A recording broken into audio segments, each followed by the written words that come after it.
اعوذ باللہ السمیع العلیم من الشیطان الرجیم من ہمزہ ونفخہ ونفثہ ان الذین کفروا سواء علیہم اانذرتہم ام لم تنذرہم لا یؤمنون ختم اللہ علی قلوبہم وعلی سمعہم وعلی ابصارہم غشاوہ ولہم عذاب عظیم۔ سورہ بقرہ کی آیت نمبر 6 اور 7 ہے۔ بے شک وہ لوگ جنہوں نے کفر کیا ان پر برابر ہے کہ اے رسول صلی اللہ علیہ وسلم آپ ان کو ڈرائیں یا آپ ان کو نہ ڈرائیں، وہ ایمان لانے والے نہیں ہیں۔ اللہ نے ان کے دلوں پر مہر لگا دی ہے اور ان کے کانوں پر اور ان کی آنکھوں پر تو گہرا پردہ پڑا ہوا ہے اور ان کے لیے بہت بڑا عذاب ہے۔ یہاں سے موضوع تبدیل ہو رہا ہے اس اعتبار سے کہ اب تک جن لوگوں کی بات ہو رہی تھی وہ ہدایت یافتہ لوگ تھے، فلاح پانے والے لوگ تھے، وہ متقین تھے، ان کی صفات ہم نے سنی ہیں۔ اب ان لوگوں کا ذکر ہے کہ جو اس ہدایت سے بالکل بھی فائدہ اٹھانے والے نہیں ہیں، بلکہ وہ اس ہدایت کا انکار کرنے پر کمر بستہ ہیں، انکار کرنے کی ٹھان چکے ہیں، اور ایسے لوگوں کے متعلق اللہ رب العزت نے یہاں پر ارشاد فرمایا ہے۔ سورہ بقرہ کی ابتدا سے ہی ہمیں انسانوں کے 3 طبقات کا سبق ان کے متعلق دیا جا رہا ہے۔ نمبر 1 وہ جو ہدایت پر عمل کرتے ہیں، اس کو سمجھتے ہیں، مانتے ہیں۔ نمبر 2 جو اس ہدایت کا بالکل انکار کرتے ہیں، اور نمبر 3 وہ جو زبانی طور پر تو ہدایت کا اقرار کرتے ہیں لیکن دل ان کے ایمان سے خالی ہوتے ہیں، یعنی کہ منافقین۔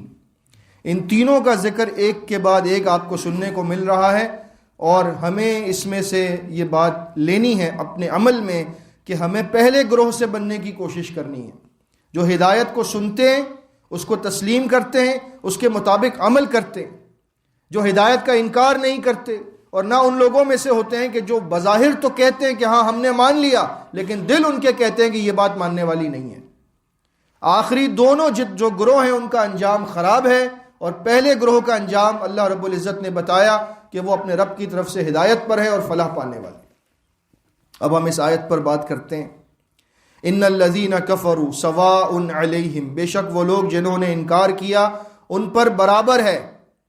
برابر یہ ہے کہ ان کو سمجھایا جائے یا نہ سمجھایا جائے، وہ اس بات کی ٹھان چکے ہیں کہ ہم نے نہیں ماننی، ہم نے قرآن کو تسلیم نہیں کرنا، ہم نے محمد صلی اللہ علیہ وسلم کی رسالت کو نہیں ماننا۔ اب ان کو آپ کچھ بھی دلیل دے دیں، کیسے بھی سمجھا دیں، وہ ماننے والے نہیں ہیں۔ کفرو کا مطلب جو ہے وہ انکار بھی ہے، اور کفرو کا مطلب چھپانے والے بھی ہیں، یعنی کہ وہ لوگ جنہوں نے چھپایا، حق کو جان گئے پھر بھی چھپایا۔ اور یہ بات یہودیوں میں بہت زیادہ ملتی ہے کہ انہوں نے سمجھ لیا تھا کہ یہ قرآن اللہ کی کتاب ہے، انہوں نے سمجھ لیا تھا کہ جو آخری نبی کی نشانیاں ہیں وہ ساری نشانیاں پوری ہو چکی ہیں محمد صلی اللہ علیہ وسلم کی بعثت کے ساتھ، لیکن انہوں نے اس لیے انکار کیا کہ انہوں نے کہا کہ یہ بنی اسرائیل میں سے کیوں نہیں آیا، یہ بنو اسماعیل میں سے کیوں آیا، ہمارے قبیلے سے کیوں نہیں آیا، اس لیے ہم نہیں مانیں گے۔ اور انکار کرنے، چھپانے کے علاوہ ایک مقصد اور ہے کفرو کا۔ عربی میں کافر جو ہے وہ کسان کو بھی کہتے ہیں کافر۔ کسان کیا کرتا ہے؟ وہ بیج کو زمین کے اندر دفن کر کے چھپا دیتا ہے، اسی لیے اس کو کافر کہتے ہیں۔ تو اگر کوئی شخص کسی کسان کو یہ کہہ کر بلائے کہ کافر، تو اس کا مطلب وہ دینی لحاظ سے کافر نہیں ہو گیا، بلکہ وہ لغوی اعتبار سے کافر ہے۔ لیکن اس میں گہرا مفہوم یہ ہے کہ وہ بندہ جو اپنے ضمیر کو دفن کر دے، وہ بندہ جو اپنے دل کی صلاحیتوں کو دفن کر دے، اپنی سماعت کو، بصارت کو، سوچ کو، سمجھ کو دفن کر دے اور یہ کہے کہ نہیں، بس دل کچھ بھی کہے، ضمیر کچھ بھی کہے کہ اللہ ہے، اگر ضمیر کہے کہ قرآن سچا ہے لیکن میں مانوں گا نہیں، اپنے ضمیر کو دفن کر دیا، اپنے نفس کو الہ بنا لیا اور اپنی عقل کو، اپنے دل کو، اپنے ضمیر کو، اپنی سمجھ کو، اپنی عقل کو دفن کر کے اس نے چھپا دیا۔ اب وہ اتنے گہرے گڑھے کے اندر چلا گیا اس کا ضمیر کہ اب اس کو لاکھ آپ جھنجھوڑیں، جگائے، وہ جاگنے والا نہیں ہے۔ اسی لیے کہ اگر آپ کسی سوتے ہوئے بندے کو جگانا چاہیں تو آپ اس کو جگا سکتے ہیں، ٹھیک ہے، لیکن اگر آپ کسی جاگتے ہوئے بندے کو جگانا چاہیں تو آپ نہیں جگا سکتے۔ کیا مطلب؟ کہ وہ جاگ رہا ہے لیکن اس نے نیت کر لی ہے کہ کسی کی بات سننی نہیں ہے، جاگتے ہوئے وہ مدہوش ہے، اپنی دھن میں مگن ہے، آپ اس کو کچھ بھی کہیں وہ سننا نہیں چاہتا، اس لیے اس کو جگانے کا کوئی فائدہ نہیں ہے۔ سوتے ہوئے کو جگا سکتے ہیں، جاگتے ہوئے کو نہیں جگا سکتے۔ اسی لیے آپ کو زندگی میں ایسے بہت سے لوگ ملیں گے کہ آپ ان کے سامنے حق بات کہیں گے لیکن وہ مانیں گے نہیں، پھر آپ انہیں محنت کریں، ان پہ سمجھاتے رہیں لیکن پھر بھی نہیں مانیں گے۔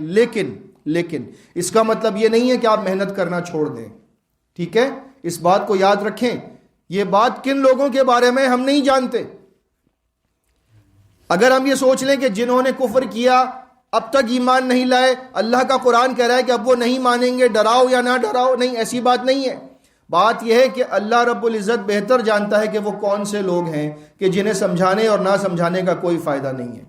اگر ایسا ہوتا تو پھر آپ دیکھیں کہ صحابہ کرام میں بہت سارے لوگ ایسے تھے جنہوں نے شروع میں اسلام کی مخالفت کی لیکن بعد میں وہ اسلام کے لیے سب سے آگے لڑنے والے بن گئے۔ عمر رضی اللہ تعالی عنہ کس ارادے سے آئے تھے؟ اپنے گھر سے نکلے تھے کہ آج میں محمد کا کام تمام کر دوں گا صلی اللہ علیہ وسلم، یعنی میں ان کو ختم کر دوں گا، ان کی وجہ سے ہمارے معاشرے میں فساد ہو رہا ہے۔ اور جب وہ نکلے اور جب انہوں نے قرآن کی تلاوت سنی ہے، وہ قصہ طویل ہے، میں بہت مختصر بتا رہا ہوں، تو پھر انہوں نے اسلام قبول کر لیا۔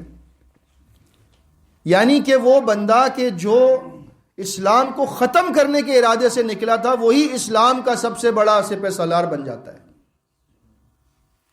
تو اس کا مطلب یہ نہیں کہ ہم لوگوں کو ڈرانا چھوڑ دیں، لیکن اللہ جانتا ہے کہ وہ کون سے لوگ ہوں گے جن کو ڈرانے کا فائدہ ہے یا نہیں ہے، اس لیے آپ اپنا کام کرتے رہیں گے۔ اَأَنذَرْتَهُمْ أَمْ لَمْ تُنذِرْهُمْ، آپ انہیں ڈرائیں یا آپ انہیں نہ ڈرائیں۔ یہاں پر جو حمزہ ہے یہ استفہام کا نہیں ہے، یعنی سوال کا نہیں ہے، بلکہ یہ حمزہ تسویہ کہلاتا ہے، یعنی برابری کے لیے ہے۔ جیسے ایک مقام پر اللہ رب العزت نے سورہ منافقون میں فرمایا سواء علیہم استغفرت لہم ام لم تستغفر لہم لن یغفر اللہ لہم، ان کے لیے برابر ہے منافقوں کے لیے، آپ ان کے لیے استغفار کریں، اللہ سے بخشش مانگیں، یا آپ ان کے لیے بخشش نہ مانگیں، اللہ انہیں کبھی معاف نہیں کرے گا۔ یعنی کہ اللہ رب العزت جانتا ہے کہ وہ کسے معاف کرے گا اور اللہ رب العزت جانتا ہے کہ وہ کسے ہدایت دے گا۔ نہ ہم بخشش کی دعا کرنا چھوڑتے ہیں، نہ ہم سمجھانا چھوڑتے ہیں، ہمیں اپنی ذمہ داری پوری کرنی ہے لیکن نتیجہ اللہ پر چھوڑنا ہے، کیونکہ ہم بھی ہدایت پر آئے تو اللہ کی توفیق سے آئے اور دوسرا بندہ آئے گا وہ بھی اللہ کی توفیق سے آئے گا۔ ہمیں اس بات کا خیال رکھنا ہے کہ ہم مایوس نہ ہو جائیں کسی کو دین پہنچانے کے معاملے میں، اپنی کوشش جاری رکھیں اور اللہ پر نتیجہ چھوڑ دیں، وہی بہتر جانتا ہے کہ کون ماننے والا ہے کون ماننے والا نہیں ہے۔ اسی کی ایک بہت خوبصورت تمثیل ہمیں سورہ یاسین میں ملتی ہے، اسی پر ہم ختم کرتے ہیں، کل انشاءاللہ اگلی آیت پر بات کر لیں گے۔ یہاں پر اللہ رب العزت نے فرمایا ہے لَقَدْ حَقَّ الْقَوْلُ عَلَىٰ أَكْثَرِهِمْ فَهُمْ لَا يُؤْمِنُونَ، اکثریت پر یہ بات سچ ہو چکی اللہ کی کہ یہ ایمان لانے والے نہیں ہیں۔ آج آپ دیکھ رہے ہیں دنیا میں جتنی آبادی ہے ان میں زیادہ تر لوگ آپ کو وہ ملیں گے جو اللہ کا انکار کر دیتے ہیں، نبی صلی اللہ علیہ وسلم کا انکار کر دیتے ہیں، قرآن کا انکار کر دیتے ہیں، اور پھر وجہ کیا ہے؟ اِنَّا جَعَلْنَا فِي أَعْنَاقِهِمْ أَغْلَالًا، ہم نے ان کی گردنوں میں توق ڈال دیے ہیں، ایک مثال کے ذریعے اللہ نے سمجھایا. آپ نے کسی کو توق میں اگر دیکھا ہو کہ وہ گردن پر ڈال دیا جاتا ہے اور اس کی وجہ سے کیا ہوتا ہے, فہیہ الی الاذقان, اللہ نے فرمایا وہ ان کی ٹھوڑیوں تک پہنچے ہوئے ہیں. یعنی ایک توق تو وہ ہے جو حلق کے سامنے آتا ہے, ایک توق وہ ہے جو ٹھوڑیوں تک پہنچ جاتا ہے. ہوتا کیا ہے, فہم مقمحون, تو وہ اپنا سر اٹھائے رہتا ہے. جس کی گردن میں توق ہو وہ سر کو جھکا نہیں سکتا. آپ نے قیدی دیکھے ہوں گے, پرانے زمانے میں ایسے ہی ہوتا تھا کہ وہ توق ڈال دیتے تھے, زنجیروں سے باندھ دیتے تھے, اور اس کے بعد اس کا سر اوپر رہتا تھا, نیچے نہیں ہوتا تھا. یعنی کہنے کا مقصد یہ ہے کہ اللہ یہ فرما رہا ہے کہ ان پر فطرتی طور پر ایسے توق ہیں کہ ان کی گردن میں ایسا سریا ہے کہ یہ جھک کر دیکھ ہی نہیں سکتے, یہ اوپر ہی دیکھتے ہیں, اور اس وجہ سے نہ کچھ دیکھ سکتے ہیں, نہ سمجھ سکتے ہیں, نہ نیچے کسی کی بات کو سننا چاہتے ہیں. اپنے آپ کو اتنا تکبر میں محسوس کرتے ہیں کہ میں اس کی بات سنوں, یہ مجھے سمجھائے گا. ان کے اندر ایک تکبر آ جاتا ہے. اس کی وجہ سے اللہ نے فرمایا وَجَعَلْنَا مِن بَيْنِ أَيْدِيهِمْ سَدًّا, ہم نے ان کے آگے دیوار کھڑی کر دی ہے, نظر نہیں آتی لیکن دیوار ہے. وَمِن خَلْفِهِمْ سَدًّا, اور ان کے پیچھے بھی دیوار ہے. فَأَغْشَيْنَاهُمْ, ان کو اوپر سے ڈھانک دیا ہے. فَهُمْ لَا يُبْصِرُونَ, انہیں اب کچھ نظر نہیں آ سکتا. ساری صلاحیتیں ان سے چھین لی گئی ہیں. وجہ ان کی ضد, ہٹ دھرمی, ان کا تکبر. وَسَوَاءٌ عَلَيْهِمْ أَأَنذَرْتَهُمْ أَمْ لَمْ تُنذِرْهُمْ لَا يُؤْمِنُونَ. یہی الفاظ دوبارہ سورہ یاسین میں آتے ہیں. ان کے لیے برابر ہے آپ انہیں ڈرائیں یا نہ ڈرائیں, یہ ایمان لانے والے نہیں ہیں. اللہ ہمیں ان لوگوں میں سے نہ کرے. اپنے اندر یہ صلاحیت پیدا کریں کہ قرآن سن کر مانیں, مان کر عمل کریں. یہ نہیں کہ آپ کو کچھ سمجھایا گیا اور آپ نے کہا یہاں سے سنو, یہاں سے نکال دو. اگر ایسا کیا تو اللہ رب العزت کی ناراضگی یقینی ہے, اور آپ دیکھیں گے آگے کہ اللہ کا غصہ, اس کا غضب کن الفاظ میں بیان ہوتا ہے. لہٰذا اس گروہ سے بچنے کی کوشش کریں اور اپنے اندر یہ ایمان والی خصلت پیدا کریں. اللہ رب العزت ہمیں اس دوسرے طبقے والوں میں ہرگز شامل نہ کرے. آمین. استغفر اللہ استغفر اللہ استغفر